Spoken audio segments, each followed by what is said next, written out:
میں تم سے بحث نہیں کرتا، یہ چاندی اور سونے کا ڈھیر ہے۔ ہمارے بزرگوں کی روایت کے مطابق اگر سونے اور چاندی کو سال میں ایک بار گھر کے ملازم دھوپ نہ دیں تو ان سکوں کو زنگ لگ جاتا ہے۔ ہم اپنے سرمائے کو زنگ سے بچانا چاہتے ہیں اور آج دولت کو دھوپ دینے کا کام تمہارے سپرد کرتے ہیں۔ پرانے سرمایہ داروں کا یہ بڑا عجیب کھیل تھا کہ وہ ملازموں کے ذریعے اپنی دولت کو دھوپ دینے کی رسم ادا کرتے تھے۔ اس رسم کی ادائیگی سے ان کا مقصد یہ ہوتا تھا کہ ملازم دولت کے اس ذخیرے میں سے کچھ سکے چرا لیں اور اس طرح دھوپ لگنے کے بعد دولت تھوڑی بہت خشک ہو جائے۔ بعض ملازم فطرتاً دیانت دار ہوتے تھے، اس لیے دھوپ لگنے کے بعد بھی دولت خشک نہیں ہوتی تھی۔ اس صورت میں وہ رئیس دوبارہ ملازموں کو حکم دیتا کہ مزید دھوپ دی جائے۔ پھر یہ عمل اس وقت تک جاری رہتا تھا جب تک ملازمین دولت کے اس انبار میں سے کچھ سکے چرا نہیں لیتے تھے۔ سرمایہ داروں کی یہ بڑی انوکھی اور شرمناک تفریح تھی کہ اپنے نوکروں کو چوری پر تو اکساتے تھے مگر انہیں شریفانہ انداز میں ان کی محنت کا حق نہیں دیتے تھے۔ کرشن راؤ نے بھی سعدیہ خانم کے ساتھ یہی اذیت ناک کھیل کھیلنے کی کوشش کی تھی۔ میں آپ کی ملازمہ ہوں اور ہر وہ کام کرنے کی پابند ہوں جس سے میرا وقار مجروح نہ ہوتا ہو۔ کرشن راؤ کی بات سن کر سعدیہ خانم نے جواباً کہا، میں آپ کی دولت کو دھوپ دینے کے لیے تیار ہوں مگر کیا یہ سکے شمار کر لیے گئے ہیں؟ سعدیہ خانم نے کرشن راؤ سے غیر متوقع سوال کر دیا تھا۔ نہیں۔ کرشن راؤ کے چہرے پر اچانک غرور کی ایک واضح علامت ابھر آئی۔ ہم لوگ اپنی دولت کا شمار نہیں کرتے۔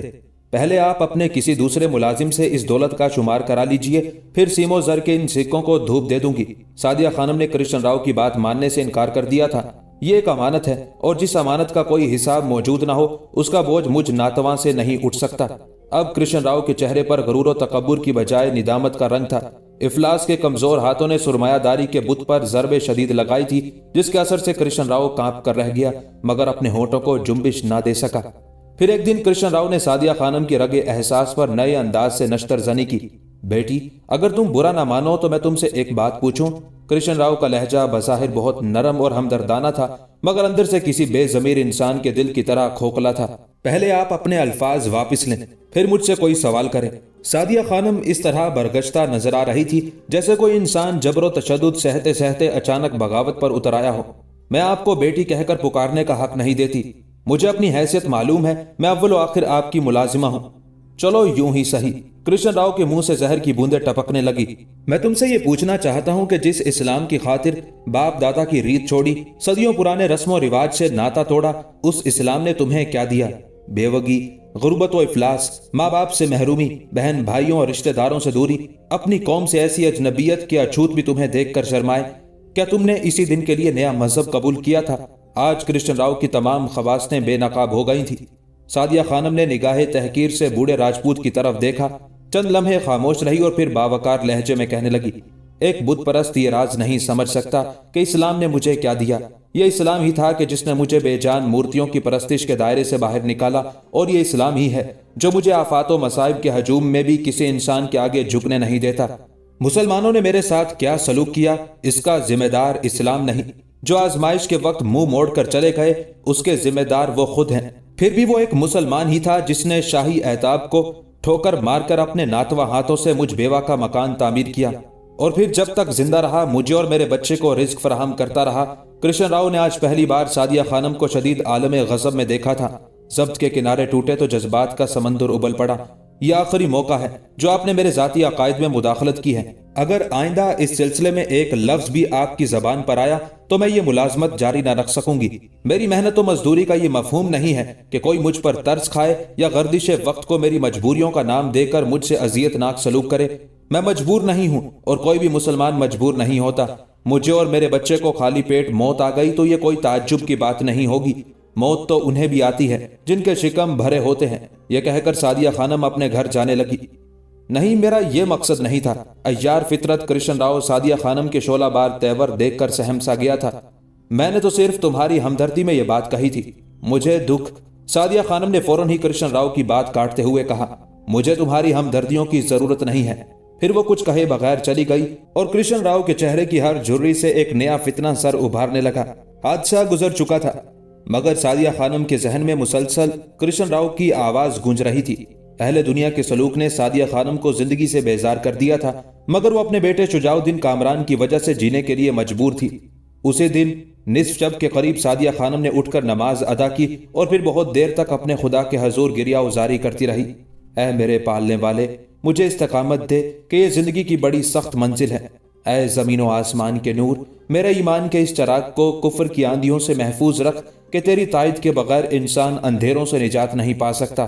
اس کے بعد وہ کامران کے بہتر مستقبل کے لیے دعائیں مانگتی رہی، اور کامران کا وہی حال تھا، ہر وقت دنیا سے بیزار سا، اپنے ہم عمر بچوں سے دور، باپ کی محبت سے محروم، تنہائی کا اسیر، خوابوں اور تمناؤں کی بے ہم شکست کا شکار۔ اب اس کی عمر 7 سال کے قریب ہو چکی تھی۔ مولانا شمس الدین اس کی تعلیم و تربیت پر غیر معمولی توجہ دیتے تھے، مگر وہ ہمیشہ بجھا بجھا سا رہتا تھا۔ دوسرے طالب علموں کی طرح نہ اس میں سوال کرنے کی کوئی تڑپ تھی اور نہ جواب دینے کی جرت، بس ایک وحشت سی تھی جو اس کے دل و دماغ پر چھائی رہتی تھی۔ اس دوران سعدیہ خانم کے منع کرنے کے باوجود وہ کئی بار یاسمین کے گھر جا چکا تھا، اور ہر مرتبہ نانا نانی، ماموں اور ممانی نے اسے جس بے رحمی کے ساتھ گھر سے نکالا تھا، وہ سلوک تو حساس انسان کسی جانور سے بھی روا نہیں رکھتے۔ سعدیہ خانم جب بھی بیٹے کو اس حالت میں گھر واپس آتا ہوا دیکھتی تو کچھ دیر کے لیے اپنے ہوش و حواس کھو بیٹھتی اور چیخ چیخ کر کامران سے کہنے لگتی، بیٹے، میں نے بیوگی کا زخم برداشت کر لیا، نفرت و تحقیر کی تمام جراحتیں دل پر سہ لی، مگر ذلت و رسوائی کا یہ نشتر برداشت نہیں ہوتا۔ پھر کبھی ایسا بھی ہوا کہ سعدیہ خانم کا ہاتھ اٹھ گیا اور کامران کے نرم و نازک رخساروں پر کئی نیلے نشانات ابھر آئے، اور پھر انہی نشانات نے اسے گھنٹوں رلایا۔ سعدیہ خانم نے مولانا شمس الدین سے بھی کامران کی اس روش کا ذکر کیا۔ مولانا شمس الدین نے جواباً کہا، کامران پر سختی نہ کرو کہ تمہارا یہ جارحانہ رویہ اسے اور باغی بنا دے گا۔ وہ ایک ایسا بچہ ہے جو اپنے ہم عمروں سے بچھڑ گیا ہے، اس کی معصوم خواہش معصوم ساتھی کو تلاش کرتی ہے، اسے بچوں سے ملنے دو کہ یہ فطرت کا تقاضا ہے۔ بزرگ، میں جانتی ہوں، مگر کامران کے لیے اس کے ہم عمر ساتھی کہاں تلاش کروں؟ محلے کے تمام دروازے اس پر بند ہیں، کوئی ماں اس سے اپنے بچے کو ملنے نہیں دیتی۔ کامران کا باپ شاہی ماتوب کیا ٹھہرا کہ اس کے بیوی بچے پر بھی قہر ٹوٹ پڑا۔ یہ کیسا جرم ہے اور کیسی اس کی سزا ہے؟ سعدیہ خانم مولانا شمس الدین کے سامنے رونے لگی۔ اگرچہ رسم اشکریزی اس کی عادت کے خلاف تھی، لیکن وہ اس صدمے کو برداشت نہ کر سکی۔ مولانا شمس الدین بہت دیر تک اسے تسلیاں دیتے رہے، صبر کرو بیٹی کہ دنیا بہت بری جگہ ہے۔ انسان نے تخت و تاج کی چمک اور شمشیروں کی آگ کو خدا سمجھ لیا ہے، وہ ایک شاہ سے وفاداریوں کے اظہار میں بے شمار بندگان خدا کا خون بہا رہے ہیں۔ زمین ناانصافیوں سے بھر گئی ہے، آدم زادوں نے اپنے ہوس قدوں کی آرائش کے لیے عدالتوں میں آگ لگا دی ہے، ہر طرف حرص کا دھواں پھیلا ہوا ہے۔ مجھے معلوم ہے کہ تمہارا دم گھٹا جا رہا ہے، مگر بیٹی سانس لینے کی کوشش کرو، خدا تمہیں حوصلہ بخشے گا، وہ اپنے پکارنے والے کو تنہا نہیں چھوڑتا۔ تم بھی اس زمین پر تنہا نہیں ہو، ایمان کی آبرو بچانے کے لیے جان سے بھی گزر جانا پڑ جاتا ہے۔ یہ دنیا پرستوں کی چند روزہ چلت پھرت ہے، اس سے فریب میں نہ پڑ جانا۔ میں تمہیں ہمہ وقت اپنی حقیر دعاؤں میں شامل رکھتا ہوں، مگر خدا ہی جانتا ہے کہ کیا ہونے والا ہے۔ صبر کرو کہ ہر مصیبت گزرنے کے لیے ہے، ایک دن آفات کا یہ سیلاب بھی گزر جائے گا۔ مولانا شمس الدین کے اس مشفقانہ عمل سے سعدیہ خانم ایک بار پھر جی اٹھتی اور حالات کے افق پر اپنے اس خواب کی پرچھائیاں دیکھنے لگتی جن میں صرف معصوم کامران کا چہرہ جھلکتا تھا۔ وقت اپنے کاندھوں پر بے شمار زندگیوں کا بوجھ اٹھائے آگے بڑھ رہا تھا کہ ایک دن کرشن راؤ نے سعدیہ خانم کے ساتھ بڑا اذیت ناک مذاق کیا۔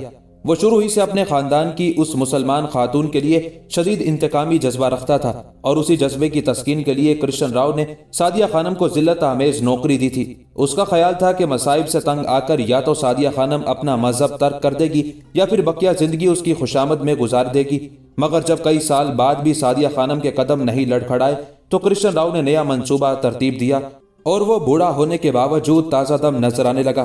ایک دن سعدیہ خانم اپنے کام پر پہنچی تو کرشن راؤ نے بڑے والہانہ انداز میں اس کا استقبال کیا۔ سعدیہ خانم نے بدلی ہوئی روش پر کوئی دھیان نہیں دیا اور وہ جھاڑو لے کر گھر کی صفائی کرنے لگی۔ تم یہ کام چھوڑ دو، اچانک کرشن راؤ نے اسے مخاطب کرتے ہوئے کہا۔ کیوں؟ سعدیہ خانم کے ہاتھ رک گئے اور وہ سوالیہ نظروں سے کرشن راؤ کی طرف دیکھنے لگی۔ مجھے اس بات کا احساس ہے کہ تم بہت زیادہ کام کرتی ہو، کرشن راؤ نے وضاحت کرتے ہوئے کہا۔ کام کم یا زیادہ نہیں ہوتا، کام ہر حال میں کام ہوتا ہے، آپ اپنے احساس کو درمیان میں نہ لائیں۔ سعدیہ خانم نے کرشن راؤ کے ہمدردانہ الفاظ کو اسی کے منہ پر مار دیا تھا۔ آج سے تم یہ کام چھوڑ کر نئی ذمہ داریاں قبول کرو گی۔ کرشن راؤ نے سعدیہ خانم کی تلخ کلامی کا کوئی اثر لیے بغیر خوشگوار لہجے میں کہا۔ وہ نئی ذمہ داریاں کیا ہوں گی؟ سعدیہ خانم نے دریافت کیا۔ گھر کی صفائی کرنے اور پانی بھرنے میں تمہیں بہت دشواری ہوتی ہے، اس لیے میں نے سوچا ہے کہ تم صبح سویرے آ کر کرشن بھگوان کی مورتی کو غسل دے دیا کرو اور مندر کا فرش صاف کر دیا کرو۔ یہ بہت مختصر کام ہے، اس کے بعد تمہیں فرصت ہی فرصت ہوگی۔ پھر اگر تم چاہو تو کسی دوسری جگہ بھی ملازمت کر سکتی ہو، اس طرح تمہاری آمدنی میں مزید اضافہ ہو سکتا ہے۔ کرشن راؤ کی خباثت نے جو نیا منصوبہ تراشا تھا اب اس کی شکل واضح ہو گئی تھی۔ سعدیہ خانم کچھ دیر تک شدید حیرت کے عالم میں کرشن راؤ کو دیکھتی رہی، پھر اس کے ہونٹوں پر ایک عجیب سی مسکراہٹ ابھر آئی۔ آپ کا وہ مندر کہاں ہے؟ سعدیہ خانم کا لہجہ حیرت انگیز طور پر بہت زیادہ پرسکون نظر آ رہا تھا۔ پہلے میں اس مندر کو دیکھنا چاہتی ہوں۔ کرشن راؤ فوراً ہی اٹھا اور سعدیہ خانم کو اپنے طویل و عریض مکان کے دوسرے حصے میں لے گیا، جہاں ایک بڑا سا کمرہ پوجا پاٹ کے لیے وقف کر دیا گیا تھا۔ اس کمرے میں کرشن کا ایک مجسمہ نصب تھا۔ یہ ہے ہمارا مندر، کرشن راؤ نے کمرے کا دروازہ کھولتے ہوئے کہا۔ سعدیہ خانم باہر ہی کھڑی رہی اور کرشن کے بت کو غور سے دیکھنے لگی۔ مجھے کیا کرنا ہوگا؟ سعدیہ خانم نے کرشن راؤ سے اس طرح پوچھا جیسے کچھ دیر پہلے ادا کیے جانے والے الفاظ اس کے ذہن سے محو ہو گئے ہوں۔ تم سورج نکلنے سے پہلے بھگوان کرشن کی مورتی کو غسل دے دیا کرو، اس کے بعد تمہاری کوئی ذمہ داری باقی نہیں۔ کرشن راؤ کا لہجہ بہت سرد تھا، گویا نماز فجر کے وقت میں تمہارے بھگوان کو غسل دیا کروں۔ سعدیہ خانم کی آواز میں غضب کا ٹھہراؤ تھا۔ چند لمحوں کے لیے کرشن راؤ سے کوئی جواب نہ بن پڑا اور وہ انتہائی سراسیمگی کے عالم میں سعدیہ خانم کو دیکھنے لگا، جس کے چہرے پر غیر معمولی تحمل کے علاوہ ایک ایسا رنگ بھی موجود تھا جو کرشن راؤ کے غلیظ منصوبے کا مذاق اڑا رہا تھا۔ میرا مطلب ہے کہ اگر یہ وقت مناسب نہیں تو پھر سورج نکلنے کے بعد ایسا کر دیا کرو۔ کرشن راؤ بخلاہٹ کا شکار ہو گیا تھا۔ اس طرح تو آپ کی پوجا کا وقت گزر چکا ہوگا۔ سعدیہ خانم کے لہجے میں مکمل استقامت تھی اور وہ ایک تنگ نظر بت پرست کا شائستہ الفاظ میں مذاق کا اڑا رہی تھی۔ تم پوجا کے وقت کا خیال نہ کرو، یہ تمہارے سوچنے کی باتیں نہیں، بس اپنے کام سے کام رکھو۔ کرشن راؤ کے پاس سعدیہ خانم کی دلیل کا کوئی جواب نہیں تھا، اس لیے بے مقصد گفتگو کر رہا تھا۔ چلیے، میں آپ کی پوجا کے اوقات کے بارے میں نہیں سوچتی، مگر مجھے انسانی فطرت کے سیاہ پہلو پر غور کرنے کا حق حاصل ہے۔ اب سعدیہ خانم کھل کر اپنے دل کی بات کہہ رہی تھی۔ آپ یہ چاہتے ہیں کہ میں جن پتھروں کے مجسموں سے اپنی عقل اور دل کا دامن چھڑا چکی، کسی نہ کسی طرح ان کی خدمت گزاری سے وابستہ رہوں؟ کرشن راؤ جی، یہ کیسی اذیت پسندی ہے؟ جب اہل دنیا خدا کے بندوں کے دل فتح نہیں کر سکتے تو ان کی مجبوریاں خرید کر اپنے شیطانی جذبوں کو تسکین دینا چاہتے ہیں۔ میں تقریباً 2 سال سے آپ کی گھناؤنی سوچ کا مشاہدہ کر رہی ہوں۔ بالآخر آپ کا ایک ایک جذبہ میرے سامنے بے نقاب ہو گیا۔ میں ایک مسلمان عورت ہوں جسے بنیادی طور پر تہذیب و شائستگی کی تعلیم دی جاتی ہے۔ آج میں اسی تہذیب کے صدقے میں معاف کیے دیتی ہوں، ورنہ ایک مسلمان سے کسی بت خانے کی صفائی کا مطالبہ بڑی بے رحمی ہے، بڑی سفاکی ہے۔ خدا ایسے ستم گروں کے نرکے میں اپنے نام لیواؤں کی حفاظت کرے۔ یہ کہہ کر سعدیہ خانم واپس جانے لگی۔ کرشن راؤ شکست کھا چکا تھا، مگر اپنے شیطانی جذبوں کی تسکین کے لیے کہے لگانے لگا۔ جب تک سعدیہ خانم بوڑھے راجپوت کے گھر کی حدود سے باہر نہیں نکل گئی، اس وقت تک کرشن راؤ کے الفاظ اس کا تعاقب کرتے رہے۔ کرشن راؤ کہہ رہا تھا، کچھ بھی صحیح، بھگوان کے ایک پجاری نے ایک مسلمان کو 2 سال تک غلامانہ زندگی گزارنے پر مجبور تو کیے رکھا۔ یہی میری فتح ہے اور یہی میرے دیوتاؤں کی برتری ہے۔ سعدیہ خانم کے پاس اس بےہودہ دعوے کے بہت سے جوابات تھے، مگر اس نے اپنی سماعتوں پر پہرے بٹھا دیے اور باوقار خاموشی کے ساتھ اپنے گھر واپس آ گئی۔ سعدیہ خانم کے لیے کرشن راؤ کی ملازمت ترک کر کے بے روزگار ہو جانا بظاہر ایک بہت بڑا حادثہ تھا، مگر وہ اس حادثے کے گزر جانے پر بہت خوش اور مطمئن نظر آ رہی تھی۔ یہ اس کی آزمائشی زندگی کا ایک اور بڑا امتحان تھا، لیکن خدا نے اسے اس امتحان میں بھی سربلند رکھا تھا۔ جب سعدیہ خانم نے مولانا شمس الدین کو یہ واقعہ سنایا تو وہ بہت دیر تک اپنے خیالات میں گم بیٹھے رہے۔ پھر سعدیہ خانم کو مخاطب کرتے ہوئے کہنے لگے، بیٹی، ابھی اس بت خانہ ہند میں اہل ایمان کو بڑی آزمائشوں سے گزرنا ہے۔ خدا تمہیں اس وادی پرخار میں ثابت قدم رکھے۔ ابھی ان کانٹوں کی پیاس بجھانے کے لیے بڑے آبلے درکار ہوں گے۔ مولانا شمس الدین بہت کھوئے کھوئے نظر آ رہے تھے۔ ان کی باتوں کا انداز ایسا تھا جیسے وہ اپنے آپ سے گفتگو کر رہے ہوں۔ سعدیہ خانم کو مولانا شمس الدین کی موجودگی سے ایک عجیب سا اطمینان قلب حاصل تھا، مگر وہ لمحے بڑے اذیت ناک تھے جب چند روز کے بعد مولانا شمس الدین بھی دنیا سے رخصت ہو گئے۔ مولانا اچانک بیمار ہوئے اور یکایک چل بسے۔ زندگی سے موت تک بڑا مختصر سا سفر تھا جسے مولانا نے ہنستے ہوئے طے کر لیا، مگر آخری سانسیں لینے سے پہلے وہ سعدیہ خانم اور شجاع الدین کامران کو دیکھ کر بہت روئے تھے۔ خود ان کی اپنی کوئی اولاد نہیں تھی، اس لیے ساری محبتیں سعدیہ خانم اور کامران کے لیے وقف کر دی تھی۔ انتقال سے پہلے مولانا شمس الدین نے اپنی شریک حیات کو وصیت کی تھی کہ وہ سعدیہ اور کامران کا بہت خیال رکھیں۔ یہ خیال اس کے سوا کچھ نہ تھا کہ وہ ان دونوں ماں بیٹے کو اپنے آپ سے دور نہ کریں، ورنہ مولانا شمس الدین کے گھر میں بھی فاقہ کشی کے سوا کیا رکھا تھا۔ سعدیہ خانم کی فکر انگیز تنہائیاں کچھ اور بڑھ گئی۔ 2 وقت کی روٹی کا مسئلہ، مولانا شمس الدین کی بزرگانہ شفقتوں سے محرومی کا مسئلہ، یہ 3 بنیادی مسائل تھے جو سعدیہ خانم کے سامنے سر اٹھائے کھڑے تھے۔ روٹی کا مسئلہ فی الوقت اتنا سنگین نہیں تھا کہ سعدیہ خانم نے کرشن راؤ کی 2 سالہ ملازمت کے دوران تھوڑا بہت پس انداز کر لیا، جس کے سہارے 2-4 ماہ بسر کیے جا سکتے تھے، لیکن مولانا شمس الدین کی بے وقت موت نے کامران کی تعلیم و تربیت کے سلسلے میں بڑی سنگین صورتحال پیدا کر دی تھی۔ یہ مولانا شمس الدین ہی تھے جو اپنا قیمتی وقت ضائع کر کے ایک بگڑے اور سہمے ہوئے بچے کو دوبارہ جرت و ہمت کے دائرے میں کھینچ لانا چاہتے تھے، ورنہ دنیا میں کسے اتنی فرصت تھی جو ایک معتوب عورت کے مسائل پر سوچنے کی زحمت بھی گوارا کر سکے۔ پھر ایسا ہی ہوا۔ مولانا شمس الدین کی موت کے بعد کامران اس قید و بند سے بھی آزاد ہو گیا۔ مولانا کی بیوہ نے کچھ دن تک اپنے شوہر کی وصیت پر عمل کرنے کی کوشش کی، مگر کامران کے دل و دماغ پر کسی کو کوئی گرفت حاصل نہ تھی۔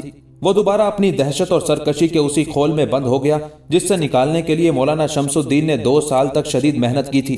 پھر چند روز بعد کامران کی تعلیم کا یہ برائے نام سلسلہ بھی ختم ہو گیا۔ مولانا شمس الدین کی بیوہ کے ایک بھائی اپنی بہن کی تنہائی کا خیال کر کے انہیں اپنے گھر لے گئے۔ اس نیک سیرت عورت نے چلتے وقت سعدیہ خانم سے کہا کہ دوری کے باوجود یہ قربتیں قائم رہیں گی، مگر ایسا ممکن نہیں تھا۔ مولانا شمس الدین کے برادر نسبتی کا مکان سعدیہ خانم کے گھر سے اس قدر فاصلے پر تھا کہ وہ مہینے میں بمشکل 1 یا 2 بار ہی وہاں جا سکتی تھی۔ اس طرح یہ تسلسل قائم رہتے ہوئے بھی ختم ہو گیا اور سعدیہ خانم ایک مرتبہ پھر تنہا رہ گئی۔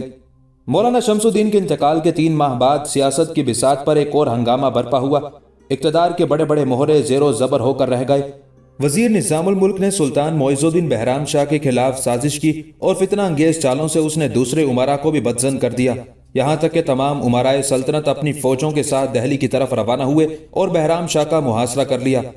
تقریباً 3.5 ماہ تک شاہ کی وفادار فوجوں اور باغی لشکروں کے درمیان جنگ ہوتی رہی۔ بہت ممکن تھا کہ بہرام شاہ اس آفت ناگہاں کے گرداب سے نکل جاتا، مگر امراء کے ساتھ رعایا کی اکثریت بھی اس کے خلاف ہو چکی تھی۔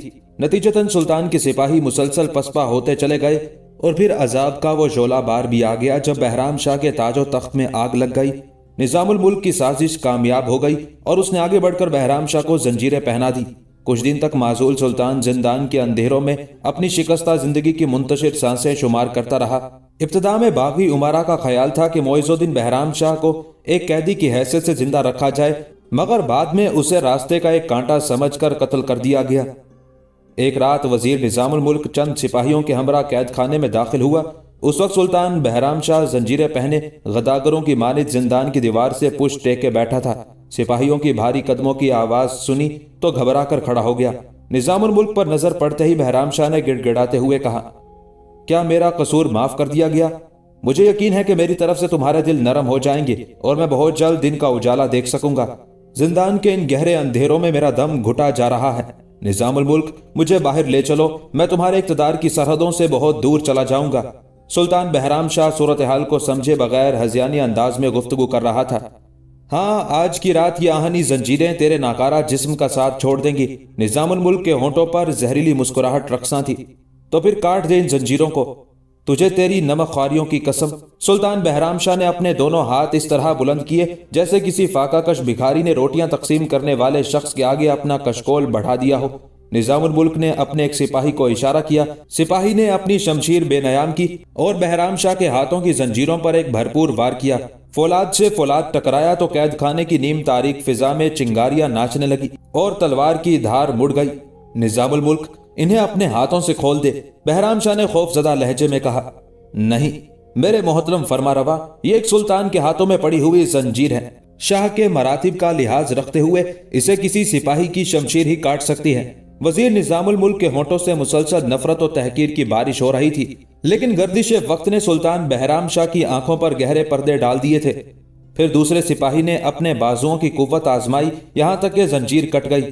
اب میں آزاد ہوں۔ سلطان معز الدین بہرام شاہ بچوں کی طرح خوش نظر آ رہا تھا۔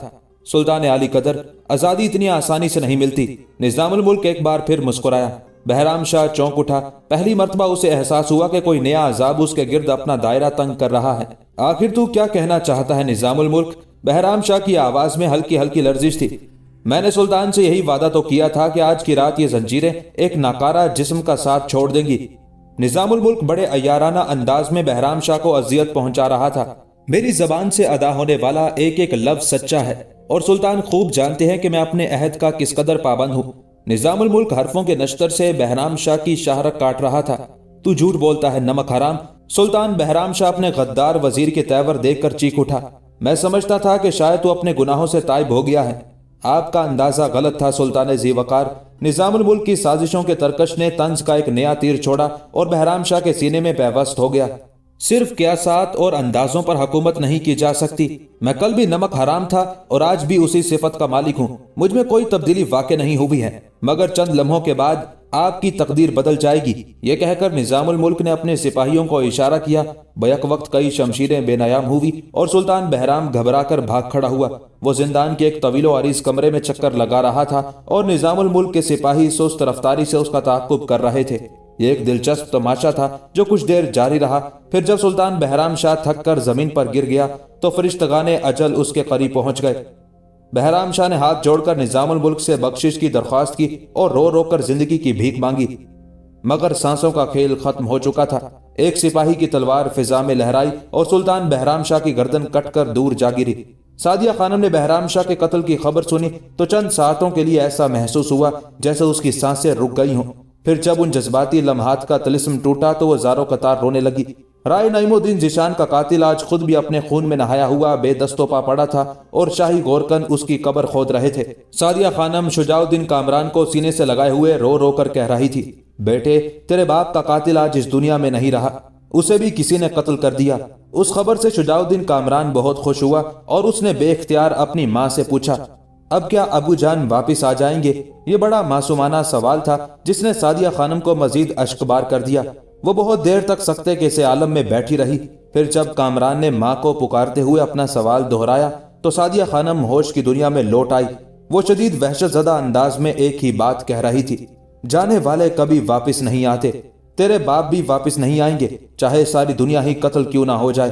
ماں کا یہ مایوس کن جواب سن کر شجاع الدین کامران بھی رونے لگا اور پھر بہت دیر تک اس ویران کھنڈر میں مجلس گریہ و زاری برپا رہی۔ معز الدین بہرام شاہ کے قتل سے سعدیہ خانم کو صرف اتنا فائدہ پہنچا کہ وہ شاہی حلقہ اعتاب سے باہر نکل آئی تھی۔ زمانہ پرست محلے دار اور پڑوسی ان 2 سالوں میں پہلی بار اس کے گھر آئے تھے اور اپنی اپنی مجبوریاں بیان کر رہے تھے۔ سعدیہ خانم کے پاس کہنے کے لیے تو بہت کچھ تھا، مگر اس نے بڑے حوصلے کے ساتھ اپنے ہونٹوں کو سی لیا، اور اگر کچھ کہا بھی تو بس یہ کہ اسے محلے والوں سے کوئی شکایت نہیں۔ جب ماں باپ ہی نے اولاد کی محبت کو دربار شاہی میں فروخت کر دیا تو پھر کیوں کسی کا گلہ کرے کوئی۔ انتہائی قوت برداشت کا مظاہرہ کرنے کے باوجود سعدیہ خانم پر وہ وقت بہت گراں تھا۔ جب سلطان بہرام شاہ کے قتل کے بعد دوسرے لوگوں کی طرح باپ اعتماد خان اور ماں بلقیس خانم بھی اس کی پرسش حال کے لیے آئے، وہ دونوں بھی وقت کی نزاکت کے ساتھ اپنی مجبوریاں بیان کر رہے تھے۔ سعدیہ خانم نے ماں باپ کے احترام کی روایت کو زندہ رکھا مگر ان کی کسی بات کا کوئی جواب نہیں دیا۔ پھر جب ان دونوں نے اپنی بیٹی کو یہ پیشکش کی کہ وہ اس کے کھنڈر کو دوبارہ تعمیر کرا سکتے ہیں اور گزر اوقات کے لیے کچھ ماہانہ رقم بھی دے سکتے ہیں تو وہ خاموش نہ رہ سکی۔ اس کا وقت گزر چکا۔ آپ میرے لیے اپنے پرسکون ذہنوں کو پریشان نہ کریں کہ پھر کوئی دوسرا شاہ تخت دہلی پر نمودار ہوگا اور آپ اس کی وفاداریوں سے مجبور ہو کر پھر اپنی بیوہ بیٹی اور یتیم نواسے کو فراموش کر دیں گے۔ میرا اور میرے بچے کا خیال چھوڑ دیں۔ ایک سعادت مند بیٹی امیر و کبیر باپ کو یہی مشورہ دے سکتی ہے کہ وہ ہر حال میں اپنے آرام و آسائش سے وفادار رہیں۔ ماں باپ دونوں شرمسار تھے اور سعدیہ خانم کو اس بات پر رضامند کرنا چاہتے تھے کہ وہ کسی نہ کسی طرح ان کی امداد قبول کر لے، مگر سعدیہ خانم اپنے ماں باپ کے ذریعے حاصل کیے جانے والے تعاون کے تصور کو بھی جھٹلا چکی تھی۔ بہت دیر بعد آخر اعتماد خان کی زبان پر دل کی بات آ گئی۔ وہ تھکے تھکے لہجے میں کہہ رہا تھا، بیٹی سعدیہ، خدا نے تمہارے باپ کو عزت بھی دی ہے اور دولت بھی۔ میرا محل نما مکان اتنا تنگ نہیں ہے کہ تم اور کامران اس کے کسی گوشے میں نہ سما سکو۔ بات دراصل یہ ہے کہ تمہارا اس مکان میں قیام کرنا ہمارے لیے اچھا ثابت نہیں ہوگا۔ اعتماد خان نے جھجکتے ہوئے دوبارہ اپنا سلسلہ کلام جوڑ دیا۔ اس کی زبان کی لڑکھڑاہٹ صاف محسوس ہو رہی تھی اور وہ کہہ رہا تھا، راج جوتشی یعنی شاہی نجومی نے مجھے خبردار کیا ہے کہ اگر تمہارے قدم اس گھر میں آئے تو وہ گھر بھی تباہ و برباد ہو جائے گا۔ اس لیے میں چاہتا ہوں کہ دور رہ کر تمہاری کفالت بھی کر سکوں اور اپنے گھر کو بھی تباہی سے بچا لوں۔ ابھی سعدیہ خانم اپنے باپ کی اس سنگ دلانہ بات کا جواب دینے بھی نہیں پائی تھی کہ ماں بلقیس خانم بول اٹھی، میری بیٹی، یہی وہ مجبوری ہے جسے ہم تمہارے سامنے بیان کرنا نہیں چاہتے تھے۔